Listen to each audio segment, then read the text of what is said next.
Rightio, it's episode 69 of the Underseason Barbecue Show. Wine and Dine 69, baby. It's the one we've all been waiting for. It's a bit cooler than the old 6-7. What did you say last week? 6-9, and you said something.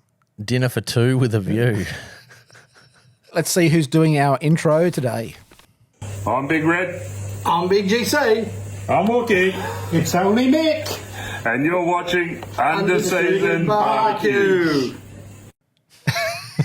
Well done, boys. There's a lot of full-blooded Strayer in that video and a couple of legends. Yeah, bloody oath there is. There's definitely some credentials in that screen. So there are some of the GCs of the Australian barbecue community, but just a heads up, one of those people in the video, his name's Gareth Smith. He's also known as Wookie. He did really well at the Jack recently. Bloody oath he did. He cleaned up. He's the guy in the blue singlet. Okay, what blue singlet? The guy drinking the Japanese beer. Okay, the guy with the goatee? The guy with the facial hair? This guy. This is the best photo that I can find of him. He's a pretty elusive guy. Now, all the people in that video before are legends, but Gareth, he just competed in the Jack, the world's most prestigious barbecue competition, and he got equal first in pork ribs, but was awarded second on a coin toss. Oh. They both got perfect perfects. Wow, that's amazing. So he came 8th overall, which I think is the second highest placed international team ever. And that's a picture of what his pork ribs look like for the perfect score. They look pretty damn good. No gatekeeping there. No gatekeeping. So meaty too. So let's put this in perspective. An Aussie gets on a plane with bugger all other than a suitcase, gets to the States, hands in pork ribs, equal first. Yeah, goes against 70 US teams on home soil. Looks perfect though, don't they? Bloody oath they do. All right, what's in this episode? Right, mate, we're jumping straight back in with Guess the Price. We've got some barbecue homework out there for all you guys, and we've got a brand new segment coming up. Ooh, okay. Let's get into it with our dishes of the week. And this one was sent to us by Mikhail Corthout, and he's from Mikhail's Barbecue, and he said, the Hasselback idea, but applied to beef short ribs.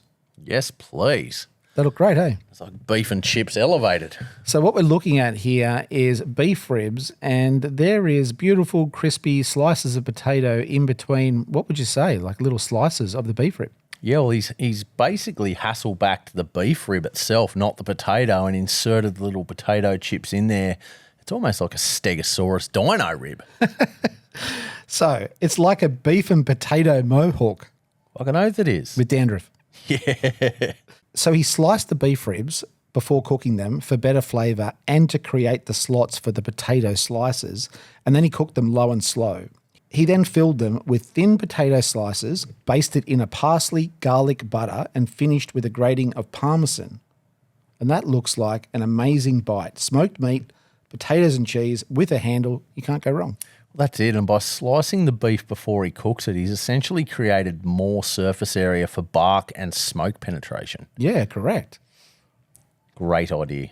So if you were just eating the beef rib by itself, there's probably enough bark on it to sustain not having to slice it. But because he's got all that potato in there, he does probably need all that extra flavour in the meat. Bloody oath. So he has a step-by-step video on his Instagram of how he did this. Check him out at Mikhail's Barbecue, Maikels. Awesome. Pretty cool. Where's he from? I'm not Guess. sure, but he got the Netherlands. Of course. Yes. This next one is not from the Netherlands. It was posted by Rumpy Foreskin. That's his name. You can't make this stuff up. He says, a family in my neighbourhood cooks out of their garage every Saturday night. Better believe I'm there every week. What is this? I don't know, but I'm moving. It's some sensational looking, authentic tacos. Bloody oath it is, mate. And the right amount of cilantro garnish, as they would call it. It's pretty cool, hey? Super cool. So he says, this is actually a plate for one. 6 is perfect. 8 is a struggle. And at first I'm like, well, there's got to be 8, but I counted them. There's nice. That's only 6. Yeah, right. They're huge. They are huge. And they're double wrap tortillas too. Each taco has 2 tortillas. So there's a lot of carbs going on. Pretty cool. So my advice to Mr. Rumple Foreskin would be to make way better friends with these people, find them a restaurant and invest. This Looks is good. sensational, tacos. So good. Videos of the week, and you sent this one to me, and it is wild, and it was posted by I Hunt Down Under. His name is Pete Griffiths, but I don't think this is him in the video at all, but let's watch. This tail has been separated from the body of this crocodile for an hour and a half. Not attached in any way. Tail was bled out. I'm going to show you just how much nerve endings is in a crocodile. Now I'm going to cut part of the tail so I can bone it out. Put it out here.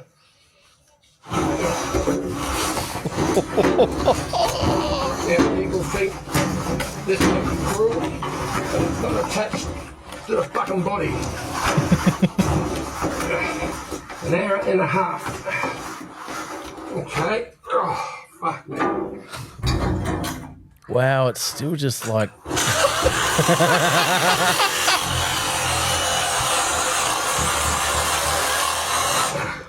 That's gnarly, eh? Well, it looks very brutal. Well, it is brutal. That just goes to show. Okay, we're going to skip forward there. I want to firmly acknowledge that that does look brutal. It does look brutal, but a lot of mobile butchers use the same machinery. Yeah, well, look, just to put this into perspective, this crocodile has been hunted for food. It's not a senseless killing. He's butchering the meat. The tail was completely separated from the body for 90 minutes. Now, I know it doesn't look like it in the video, but that thing is well and truly dead. And he even had to get a power saw out. Yeah, the old reciprocating saw. But yeah, I mean, I thought it was an AI video the first time I watched it, and I was just waiting for the rest of the crocodile to jump back in the ute and start snapping at him because of the way that tail was moving. But it is legit. There's no AI here, and it's just crazy, isn't it? And this reminds me of Crocodile Dundee. That's not a knife. This is a knife. I don't know, mate. A lot of people would probably rip him for using the Ryobis, as most tradies don't take them seriously. But hey, got the job done in the top end, mate. It did. It did. And yeah, wild video, hey. Literally. Moving on, this next one was posted by Harry Foster, and he is an outdoor chef and nature man. You sent it to me. He says, connecting people to the wild with food. Now, we have shared a lot of barbecue platters over our time, but this is a sashimi seafood platter. That's amazing. Sensational. Just so well thought out, you know, like the head of the tuna up the top, the beautiful sides through the middle there. I don't think that's all tuna meat because it looks like it's a mix of the red tuna and maybe some kingfish or something like that as the other sort of white flesh sashimi. I could be completely wrong, but 1 million out of 10 for presentation. You never cease to amaze me because I don't know if you've realised by now we are 69 episodes in. I try and bait you sometimes, but more often than not, nearly all the time, you're completely right. I like how you said you tried to bait me. Not that joke. He says, this one is one of my favourite platters from 2025. It's an enormous yellowfin tuna for a wedding. The quality of the fish was so insanely good. With all those leaves that were in the middle there, they were filled with king prawns. So you were pretty close about the different type of meat there, but apparently it is the large tuna that you see the head on the platter, and there was also another smaller tuna, which I think explains the different colour in the meat. Yeah, definitely. But no, cracking looking spread. So just to prove it wasn't a one-off, this is another platter. It's a full mahi, and he says, if this isn't the best way to honour the life of the fish, I don't know what is. Yeah, look at me while I eat you. But no, how good does it look? Yeah. You know that that's not coming in frozen. It's just straight out of the big blue there and, yeah, cracking. If this was a wedding, I'd be kind of like, what's that meme of the guy where he goes, just hanging around? That'd be me, hanging around that thing, eating it all. You could pull that look off. That's your Halloween costume. just hanging around. Just hanging around. And again, just to prove that he can do more than just sashimi, this is grilled prawns, grilled tropical crayfish, whole fried ruby snapper with tamarind and pineapple chutney. And that other video on the side there is Australian bay lobster, and he says you can't beat it. And it's all cooked over the hot coals. You can't beat that, man. You can't. You and all your mates after a day of surfing or fishing, eating that, you're just going to sleep and just, yeah. I want to ask you a serious question. This is off the cuff, by the way. If you had to pick one or the other, would you rather sit down to a Texas barbecue platter or this fresh seafood I'd eat cooked over the seafood coals? every day, bro. Same. I'd eat seafood every fucking day. Well, the beauty of seafood is, I mean, my upbringing was growing up in Tassie, you didn't fucking buy seafood. You went and caught it yourself. So it's that reward for effort too. It's sensational. Yeah. But no, I'm team seafood, I'm afraid to say. We should do under-season seafood show. Under the sea. And If you love seafood as much as we do, you can follow him on Instagram at HAZFOS. oh, yeah. I don't know how to say that, so Hasfoss. Hasfoss. We've got another segment here. We did it last week. We're going to do it this week as well. It's called Guess the Price. Guess the price. You ready? I think so. Once we hit this photo, you've only got about 20 seconds to kind of do a quick mathematical equation, but I am going to tell you before you see this photo, in the photo, not pictured all the sides that they got and the drinks. Okay. Ready? Oh, fuck, that makes it hard. Jesus. That's got to be a whole brisket there, and, I mean, there's half a dozen links. You got some pickles on the side there. There's got to be 2 racks of ribs, and, oh, geez, if drinks and sides are coming too, fuck. You'd probably be up around the 500 US, I would imagine. Okay, this one was posted by D1 Goon, and it was titled Party Spread at Moo's Craft Barbecue based in Los Angeles, California. Now, I know you've got a little bit of a hard-on for heritage, but Moo's is right up there. Yeah. Fuck, it looks like it. Yeah, sensational-looking barbecue. He said, yes, it was very expensive, but the company paid for it. Oh, well, then it doesn't matter. It doesn't. Just slap down the black Amex, mate, and, yeah, Merry Christmas. So, you guessed the price already, but keep in mind the sides are not pictured. So, you just have to assume that everyone got some drinks and they also had a ton of sides to go along with this, but you guessed 500 USD. But see, I'm still sort of just basing that off what I can see there and sort of maybe just a couple of bowls of sides or that sort of thing. But yeah, and I mean, what are they drinking? They have all got pictures of fucking mojitos or something like that. And now that I know it's Los Angeles, you know, you can add a fair bit more being there. But nah, stick to the guns, mate. Show how uneducated I am. 500 final answer. It was 1,000 USD or 1,500 Australian or 900 euros. He didn't say exactly, he just said over. Yeah, right. Over 1,000 USD. Still a good spread for a Christmas party. So I can hear people in the comments saying, what a rip-off. And essentially everyone in the comments did say that on this post. What a rip-off. But what it didn't say was how many people it fed. So I went to ask. I got in his DMs. He was kind enough to reply to me. He said that it fed 12 people, and then on top of that, they all got a goodie bag to take away because there was that much meat left over. Yeah, now that's starting to make a lot of sense too. That's bang for buck. So it looks like about 6 pounds of brisket. There's a heap of sausage. I want to say there looks to be about 3, maybe 4. Like it's the best part of the racks of pork for the most part in the middle there. There looks to be 4 pounds of pulled pork. There's some pork belly burnt ends in there. When you add it all up, that big platter that you can see of all the meat, plus I'm going to assume maybe 12 sides they would have got, plus drinks, it works out to be about $80 per person, which includes the sides and drinks, and they took home doggy bags. When you think about it too, I mean, Christmas has just been, a lot of people were advertising, you know, full cooked briskets for Christmas, and they were averaging out at about $350 a brisket. So, you know, that's sitting on the middle of the plate there.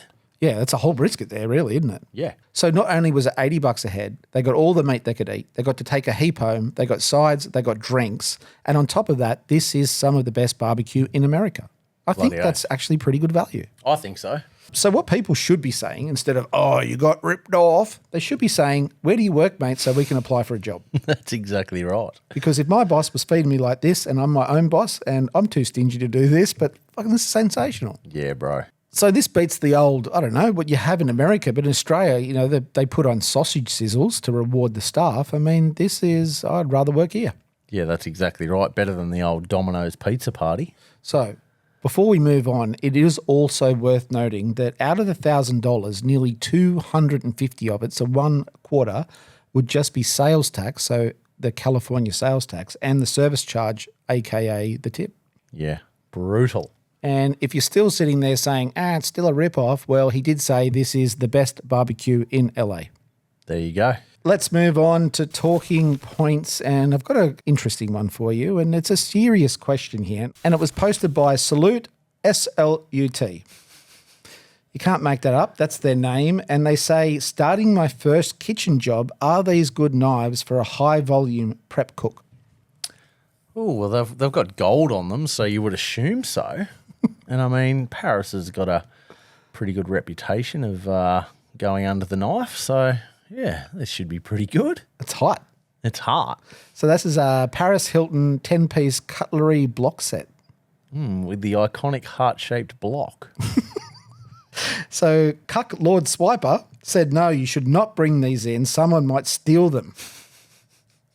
And his lip gloss. Yeah. Yeah. It's a wonder they don't come with a mirror on the side so that you can powder your nose and fix your makeup.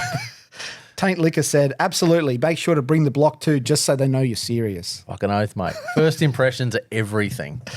Ding Dong Dingo Kong said, turn the block on its side and it doubles as a cutting board. And it does. Fucking oath it does.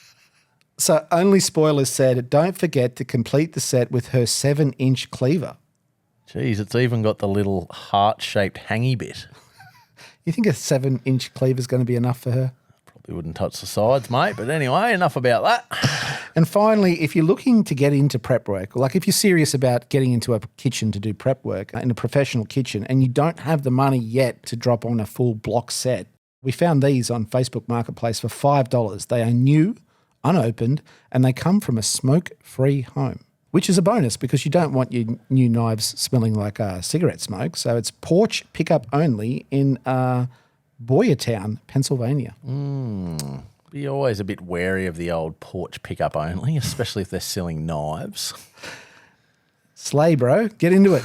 Slay. Slay, brother. Slay. What's next? So Vic Barry, he hit us up in the DMs and he is a very talented video director, editor and photographer based in South Island. Yeah, right. Now, we've talked about Ben Yanto on the show before, but Vic, he made a great documentary about Ben, which features Jess Prowls, John Bates, and Brendan Hurtado.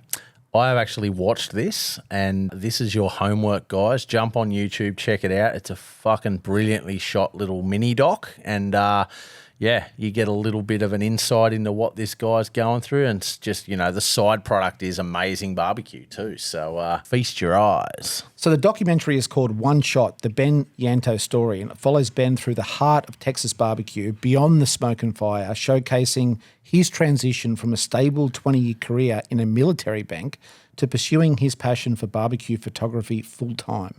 And it's on YouTube. Go check it out, and it's great work by Vic Barry. Yeah, it's amazingly shot and very insightful. One Shot, the Ben Yanto story. Go check it out. Check it. So we've got a new segment. alert. What is it?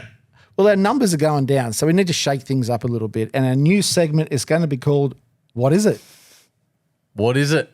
You're about to guess. Okay. This is where you shine because I feel like you're really good at being put on the spot and being funny, witty, but also educated. Mate, I live under the bus. So you need to guess for me as soon as you see it what it is. It's very simple. You ready? Ready. Fucking dead mice. That's some sort of tongue. You reckon? Yep. So you're right. You can tell by the dots and the texture. Well, I was trying to cut that off a little bit there, so you just look at where the actual base of the tongue is because that doesn't look like a tongue. I wouldn't be like you to move the goalposts, mate. They're actually raw goat tongues. Yeah, right.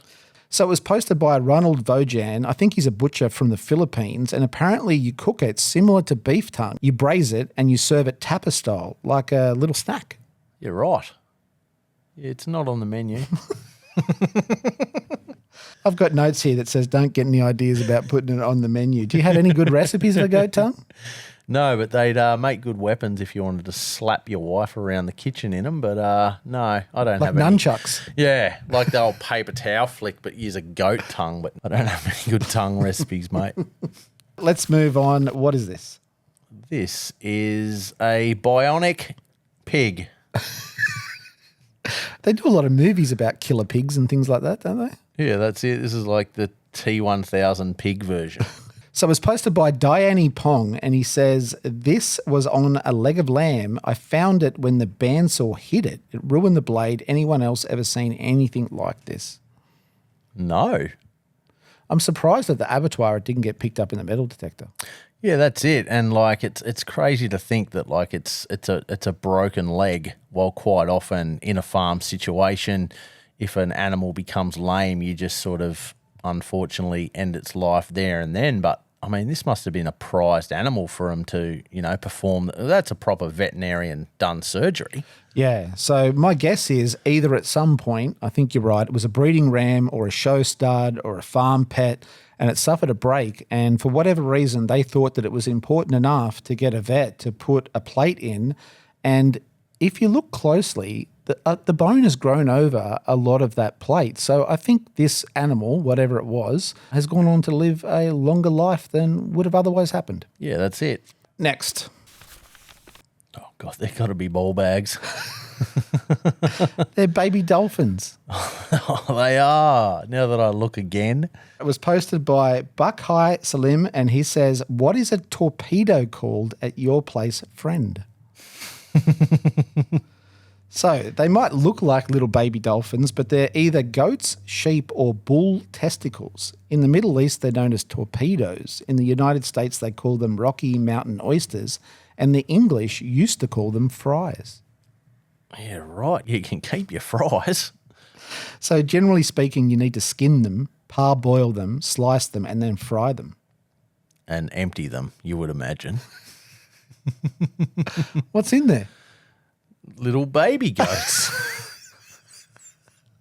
Again, this is not something for the menu. No, it's not. And it's not something I'm proudly not educated on. Next. Oh, I know what this is. I sent it to you. This is a mohawk on a brisket.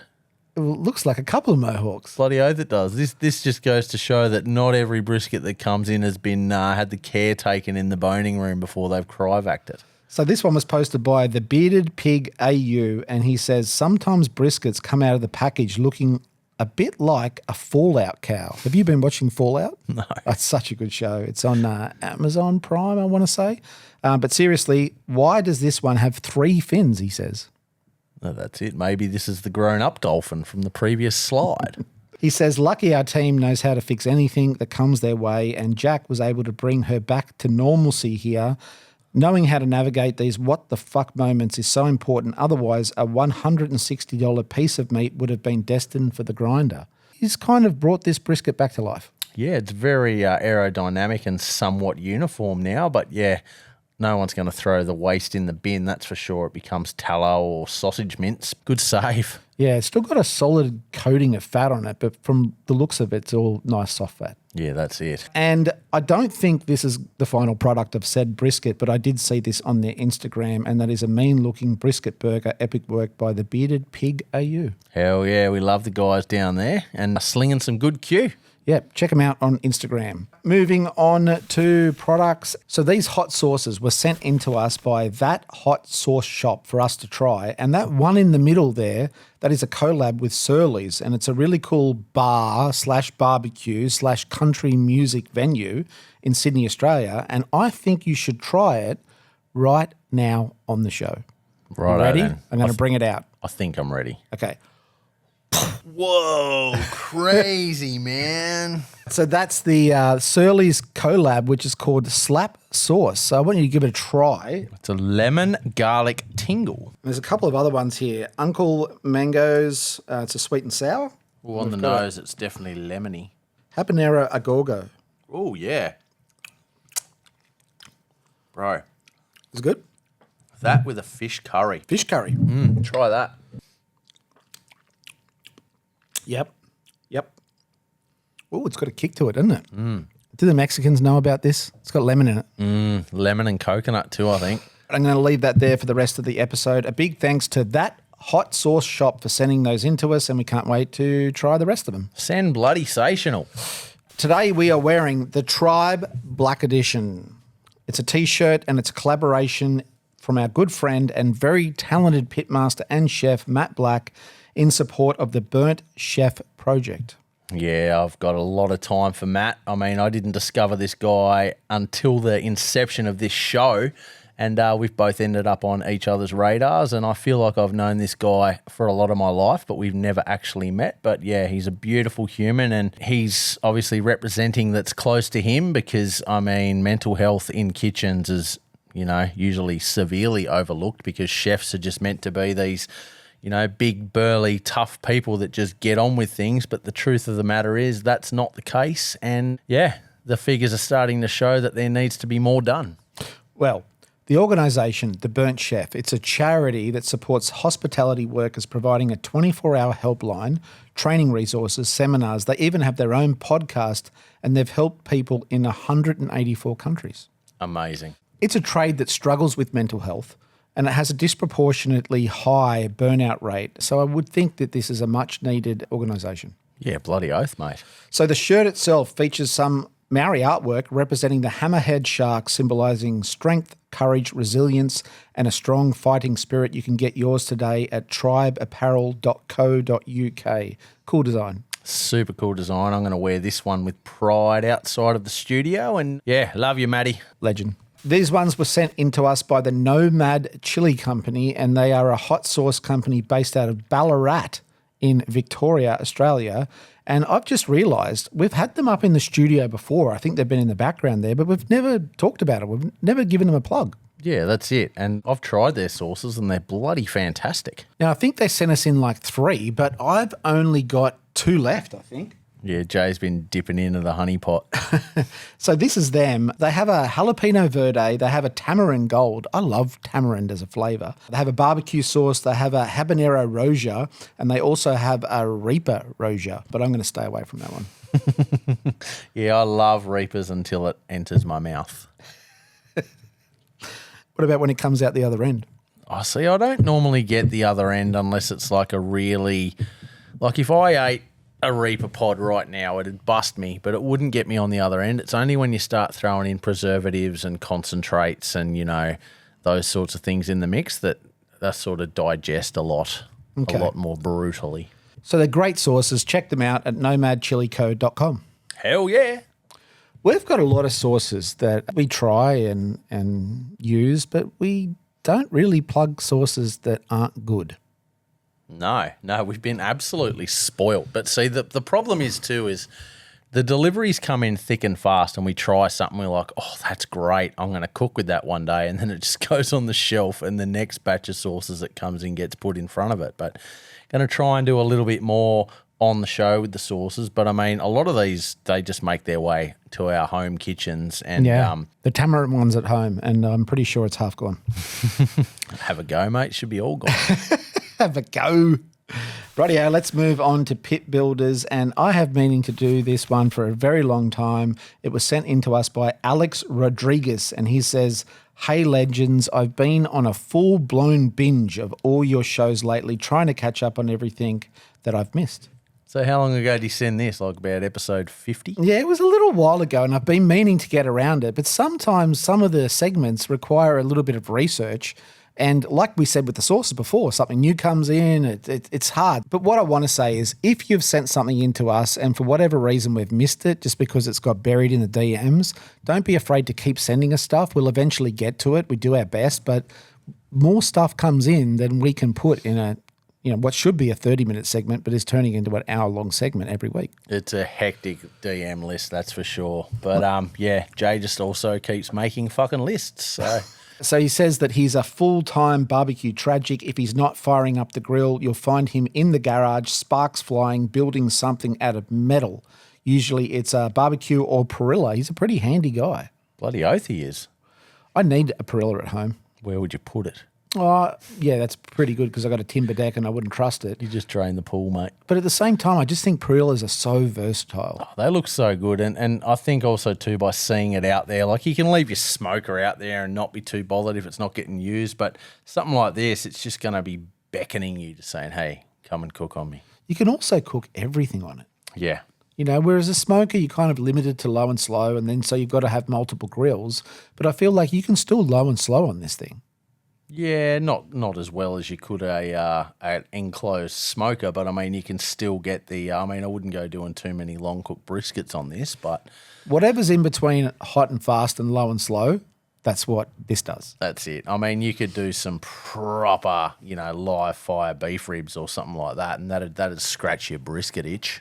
Correct. But it's not just the Perillas that he does and the open fire grills. He's also done this UDS, the ugly drum smoker. Yeah, he's. I think he's repurposed an old kettle lid there with the look of that, and repurposed an old, I guess, almost 44-gallon drum, and yeah, made himself a nice little UDS. So he says, I would love to see more of my creations out there doing their thing. If you're curious, check out Made of Metal on Facebook and hit me up, he says. There you go, guys. Hit him. So I went digging. Now, there's not much that this guy hasn't made. Small pits, big pits. There's a rocket stove there as well. He's done smokers, offsets, Perillas. I, for the life of me, could not find his page on Facebook, but I did find him on Instagram. Made of Metal, BYAL. That's how you'll find him.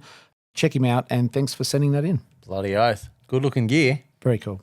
Mancaves. It's been a while since we've had a good man cave. It has. We've had to stop putting them on because we just get so jealous. Well, this one's not going to help. Oh, fuck. Here we go. Well, let's jump into this one. Do your best not to get too jealous, but it's going to be very difficult. Righto then. This photo was posted by Kyle Spenner, and he says, a few pics of my man cave garage, and that's it. That's all he says. Yeah, righto. He's just got a fucking fire station in his backyard.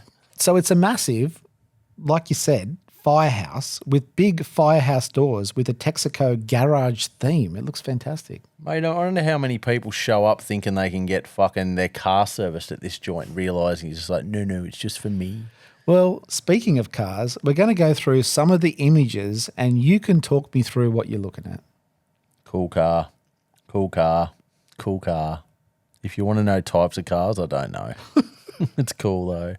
So he's got inside this man cave what looks to be a full bar, a kitchen, a loft, a lounge area. He's got big screen TVs, neon, and plenty of room to display cars inside. How cool is the hanging street light he's got? Now, have you noticed so far no car has been the same in any picture? Oh, he's got a few. He must. Fucking oath. He's also got a few of these. Oh, he's got the old jet boats. He says, I come to find out I can fit 4 V-drives in my man cave without even moving the couch. There's 4 huge speedboats inside this photo. How's the one up the top, the big 4-seater? Look at the size of the engine behind it. Fucking, this guy must spend all his time keeping shit clean. And this is the outside too. It's a rusted old car landscaped pond with a waterfall. Couple of 100,000 just in lawn ornaments, mate. The waterfall actually comes out of an old Ford station wagon from the 50s. It's a flex. And these are his candy airbrushed lowrider style fridge and toilet that he has in his man cave. Even his shit is cool. And there's a reason why it made our show, and that's because this is his barbecue area. Yeah, I'm sure he could fit a nice big trailer offset smoker in the back there. But yeah, he's got the Blackstone going on and the Charbroil hooded gasser there. But yeah, always. I mean, if he didn't have the flat top Blackstone, maybe we'd just have to bypass this whole segment really, but the Blackstone saves the day. Yeah, the Blackstone qualifies him, but plenty of room for more toys if he needs some smokers. He does need some smokers. It's a real letdown, to be honest. I reckon TMG could really build something that would suit the decor. But here's the thing. I went digging. I couldn't find any information about what this guy does for a living other than he flips cars, especially Mustangs. But in the background there of this photo, again, new cars, that's the Texaco fire station man cave, but right next to that is another shed. Well, that's probably for his dailies. And I think this is what's inside that shed. There's all your Mustangs. Mustangs, another F truck there. He's a Ford man, I'm assuming. Mustang, Mustang, Mustang, Mustang, Mustang, Mustang, Mustang. This is wild. Couple of trophies. So he says, it's always a good view out of my kitchen window. We haven't even seen the house yet. Well, I wouldn't be in the kitchen much if I had those toys. So it was at this point where I stopped stalking and I realised that I'm nearly 50 and my life is a failure. Oh, you're doing all right, mate. You've got a podcast. We've got red You've microphones. got red microphones and 3 hot sauces. You wonder if he sits around his Texaco fire engine man cave talking about those 2 guys in Australia that have red microphones. He might now. Let's move on to our dish of the week, and we might not have cool cars, but we're going to eat well. We are, mate. What do we got? We are going to turn some dim sims into Centrelink oysters. Okay, for those playing at home, what the hell is a dim sim? So a dim sim is a South Melbourne creation. Don't quote me, I don't know when. If you want to know, join the Dim Sims for Life Facebook page. It's an absolutely cracking group. But what we're doing, we've got the dim sims, which are basically just a beef. Cabbage? It's a beef and pork mix with a lot of cabbage and a lot of 5 spice and pepper and that sort of thing in there. Each brand varies on their ingredients, but these are the good old marathon dim sims that you usually get at most fish and chip shops down south, and they're easily available here in Woolworths and Coles, so that's how I keep my dim sim craving satisfied. Righto, So the steps, we've cut the dimmies in half. Obviously, we chopped up our bacon now. I'm making a bit of the Kilpatrick sauce, so I've got my beef or barbecue sauce as a base. I've then hit that with some Worcestershire. And then traditionally you use Tabasco, but I've used some Frankie's hot sauce there. And yeah, I'm pretty happy about the flavour profile. I just basically mixed it till I was happy. Then what I've done, I'm throwing them in the tray at about 350 meat side down just to crisp that up. So once we've sort of got a nice bit of char on them, I've flipped them over and I've put some foil down because this next bit gets a bit messy. And yeah, so we're layering on a nice liberal amount of bacon on the top. And then once it's all sort of portioned out, we're hitting it with that sauce, putting the foil down so that we don't have another flare up on our already disgustingly filthy Traeger. We need to clean that thing. We definitely do. It's The got a bit of problem a is the hiding. Traeger's a workhorse and it keeps going. It doesn't matter what you throw at it, and she needs a good clean. That's it. Like my Traeger at home, every time I start it up, it gives you a warning saying, hey, have you cleaned me lately? While this one's just like, gee, I'm a happy little workhorse. Fire me up. Do you reckon maybe instead of cleaning it, we can just get a new one? I reckon there's a new one out. We should ask Traeger. A brand new Traeger, the Woodridge, I think it's called. It's a Yeah. beautiful looking machine. Hook us up, Traeger. Yeah, because with this thing didn't fire up for us the other week, remember? Someone left it out in the rain. Well, that was my fault. But the funny thing is, after an hour in the sun, she come good again. yeah, that's it. We took it apart and tried to self-diagnose and Oh, everything. look at you putting sauce all over it too. Yeah, mate, it loves it. It's a dirty bitch. Okay, so what happened now?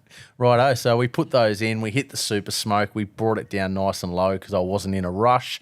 Down to 220 Fahrenheit with the super smoke setting to get it some beautiful colour, render that bacon down, and let's rip them out and hook in. Rightio, Centrelink oysters. You go grab them. I'll get the stunt cam. Bring them out. The Centrelink oysters. Now, for you guys not watching in Australia, Centrelink is our form of welfare over here. So basically we start calling these poor man oysters because the way they're cut in half, they look like a povy old oyster shell. Rightio. Let's dig in here. Cheers. Cheers, mate. Nice crispy bottom. Bloody oath. I grew up on dim sims, bro. The way we used to do them, we used to cut them in half like this and just put them on the old steel flat top grill. Probably a bit of Bogue's Draft or VB on there as the oil. And yeah, just cook dim sims face down. Get them off. Big bowl of sweet chili sauce. Mate, that's what dreams are made of in Tassie. Well, they're pretty good. You know what I think would make them better? What? So when I cook my oysters Kilpatrick, which I love, by the way, I put a bit of cheese on top and get that cheese crispy on top. That might be Yeah. the next iteration of these things. I think that's a Kilpatrick Mornay. Oh, is that what they call them? I think so. I never knew what they called them. But yeah, I don't mind the little bit of cheese on top, but they are tasty. These are tasty. Yeah, they're just so quaffable. So you've got the jalapeno poppers, and then there's the Texas Twinkies. What are these called again? The Centrelink oysters. That's it. I actually want to make a dim sim and have it like as a beef cheese and jalapeno dim sim. What do you reckon the casing is? It's kind of a cross between a pastry and a wonton wrapper. It's actually its own casing. Okay, so it's something unique. Yep.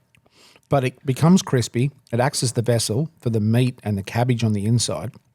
And then, like this, if you cut them up, you can kind of like put whatever you want on top. Bloody oath you can. These are good, but this is not your recipe. No, this is definitely not my recipe. I reckon you could elevate this. I reckon this is a good starting point. We're going to have a dim sim segment. Do you want to have a dim sim off? You're a dim sim. I'll challenge you in the old half dim sim. Oh, look out. We'll have a dim sim off on the underseasoned annual dim sim showdown. The cat bag. Who is the king of the cat bag? But yeah, there used to be the old folklore back in the day when the gangsters used to rule the old South Melbourne area. They used to say if anyone ever went missing that they got put through the dim sim mincer and ended up on the menu.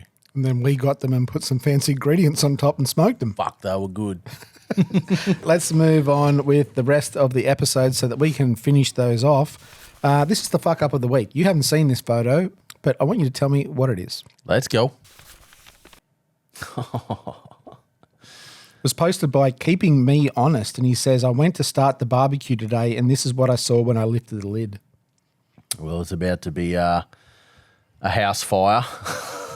But yeah, no, there's a family of rats that have built themselves a nice little breeding nest under the grill. They're rats or mice? They're sort of too big to be mice, aren't they? I don't know. They're vermin. You're correct. So it looks like the barbecue version of Ratatouille in action there. Hun Zingberg says it means that you don't barbecue enough. You need to pump those numbers up. So what's happened here is while he hasn't been using this barbecue, some mice, some rats have decided to make a home in there. Bloody oath they have. I wouldn't be hungry after this. No. I'd skip dinner. Bloody oath. I'd close that lid and just go, honey, let's get some takeout. Oh, there's just something about rats and that sort of thing that's not appealing. Like I think I sent you a video a couple of weeks ago and I'm glad you haven't shown it yet of some guys cooking rats. Yeah. And it's like, yeah, cool, I get it. They're probably raised and farmed and clean, but just the thought, like when I was in New Zealand, I tried to eat possum and I couldn't swallow it. I was just like, ugh. Because like my image of possums are dead on the side of the road, or like you go on a 3-day hike and you find the grossest fucking long drop toilet you've ever seen and there's possums fucking in there frolicking. Like that's what I think of possums. So trying to eat it is just like, I physically couldn't eat it, man. Really? Yeah. Maybe if he didn't know. Oh, if I didn't know, 100%. But yeah, nah. I was in Indonesia once and we had breakfast and there was all these little like parcels of different things and one of them was meat. So I smashed it, with the rice and all the other things. But when I looked around the table, nobody who was Indonesian had eaten the meat. And I kind of like questioned myself and I'm like, what was the meat? And they wouldn't tell me. They would not tell me. And still, like I got a bit cranky about it. I'm like, you need to tell me. And they would not tell me. So I'm assuming I ate dog. Yeah, right. Which is really sad. It is very sad. But I guess that's what they do in there. It's just weird, isn't it? Like, why love one and fucking eat the other? But we're not going vegan. Don't worry about that. Rightio, that got a bit deep. Let's wrap this show up. Yep, righto. Like, subscribe, do all the things. We appreciate everyone that stayed till the end. Meatstock's getting closer. Get your tickets, do all the things, and see you next Tuesday. See ya.